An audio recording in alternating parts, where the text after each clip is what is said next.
All right. Well, before I make a few comments here, I'd like all the members of the Department of Economic Development to stand so we can give you a round of applause and thank you for what you do every day for this state. Pat, where's all your team at?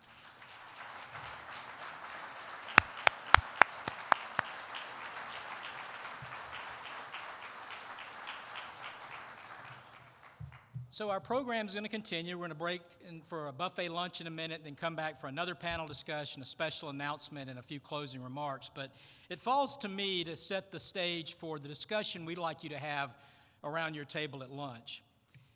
Last week, my wife and I, Tiffany, took our son Christian, who is a sophomore at UGA.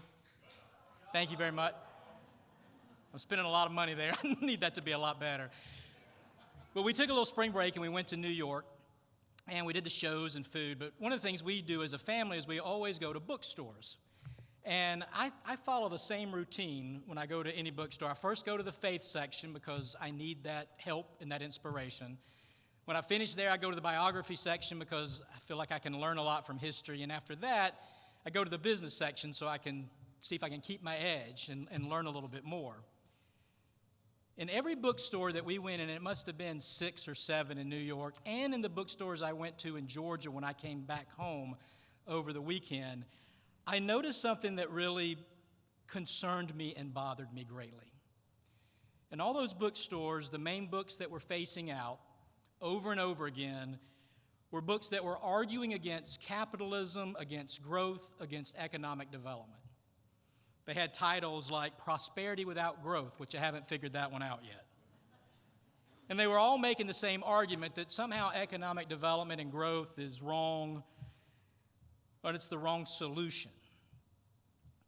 Standing in one of those bookstores, I was reminding of a call that I had just a few weeks ago with my peers from around the country, and we were on with some guys from D.C. that were briefing us on a variety of programs, and they said, in the last 24 months, left-leaning think tanks and right-leaning think tanks in Washington have raised and spent $23 million to study and communicate how to grow NIMBYism and how to grow a capital-less government where it's more government-driven than capitalist-driven. $23 million spent to teach people to say no to development, no to workforce housing, no to new industry, no to building schools and hospitals. And I know that you hear that debate locally because I'm in your communities and I hear it too, right? At your school boards or your planning meetings, you're seeing people show up in red t-shirts that are against everything and they've got the same playbook. Well, those playbooks are being developed in D.C. They're not being developed in your communities. And unfortunately, over the last couple years, we've seen some of that creep in across the street at the General Assembly. We saw bills this year that would eliminate every economic development tool that you use to do your jobs and to recruit companies into our communities, particularly our rural communities. Some would retroactively pull back. Some would punish companies in the middle of building projects here in the state of Georgia. I think we can all agree that that's a dangerous path. Those tools that you use every day are not giveaways, it's how we compete. And we track this pretty closely at the Chamber, and I know that in the last year, North Carolina, Texas, Florida, Tennessee, South Carolina, Virginia have all passed in Alabama, have all passed new incentive programs, a lot of times, Pat, targeted at what we do here in order to try to catch up. If some of those bills at the Capitol would pass, it's not like we're walking off the field, we'd just be giving up, while other states are doubling down. Now, I'm not saying that these anti-growth sentiments are not valid. People are right to be concerned about the character of their community or about traffic or about resource use, but Pat said it before, economic development and prosperity do not happen by accident, and it can disappear as quick as anything that we've ever seen. Those of you, 2 years, I will have been in this business 30 years, and I've seen, Pat, the bad times, the good times, a lot. The work that we've done in Georgia have really given us a unique look, right? We now expect the next generation to have it better than we had it because our grandparents and parents made great economic development decisions. But the work that you do in economic development is not automatic. It requires the right policies, stability, consistency, infrastructure, and you need the right tools to compete. And I think we know that better than most here in Georgia because we've built this economy, as Pat said, intentionally. Right? In 1916, this Chamber of Commerce put out the first Facts About Georgia. In 1920, we rented a train and traveled all over the country to sell this state and recruit, right? The department was created in 1949. 1958, we created the Red Carpet Tour, GIDA at the time, for those of you old enough to remember. And then over the years, we have been intentional and systematic, opening international offices, passing modern economic development, creating the Georgia Allies, recruiting the World Cup and the Olympics. All of that was not by luck, it was by leadership. And it was by strong advocates at the local level who said, this is the intent, this is what we need.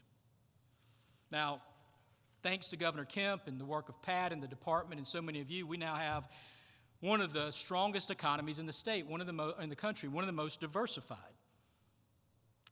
They've brought in jobs and investment. They've created incredible jobs for Georgia, new energy infrastructure, new everything.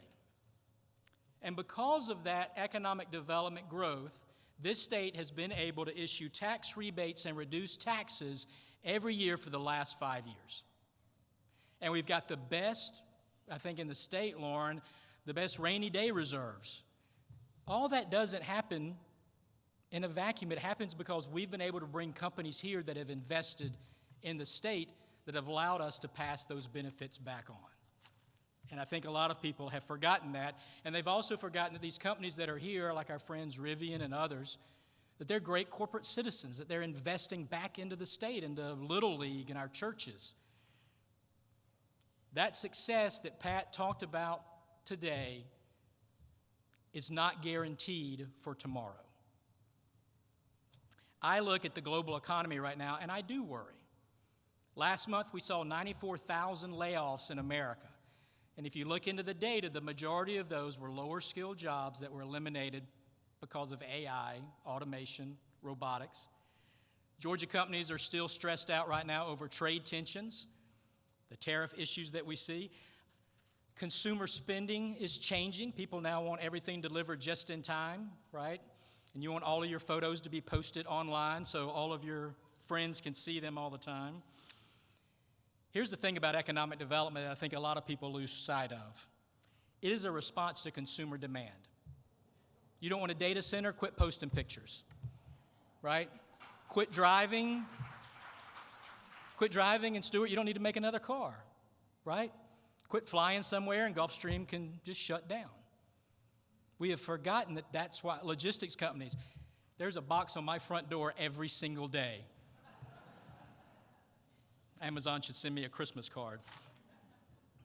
Here's the bottom line. This economy is changing, and those communities that prepare for the future will lead, and those that don't will fall behind, and some of our other states are going to fall behind. And there will be a time where we have a recession again. Some of you remember living through that, of all the announcements of closures and the impact of small businesses. That scarcity drives up prices, jobs move, and our young people move away. But when we do economic development growth right, like we do in Georgia, we create opportunities for housing, we bring down the cost of taxes. That's how we deal with affordability. GEDA and the Georgia Chamber have always believed in one critical premise, that economic development matters. It's how we strengthen our communities. And I'm thankful of the work that you've done over the last, particularly since COVID, to make our economy strong and resilient. We all, I think, want our kids and our grandkids to have somewhere they can live, work, play, and pray, and not have to move somewhere else. That's why we launched Georgia 2050 last year. It's why we're doing this event, and I hope it becomes grand, an annual event, that we can have these conversations. The telling of this story of economic development, the advocacy of what we do, we all have a responsibility to ratchet that up.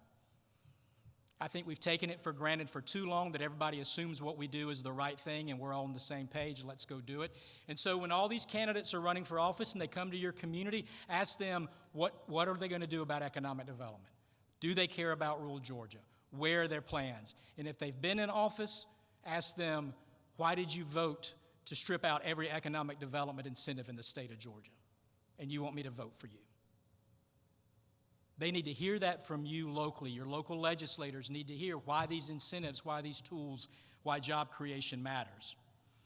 And so, we're going to be your partner to tell this story. I'll advocate for any bill at the General Assembly to fight anything over there that hurts your ability to do it. We'll be lockstep with Grant and the team at the Department of Economic Development. But our ability to tell the importance and the story of economic development matters today more than ever before, and we can't stop telling that story in a new and different way every day.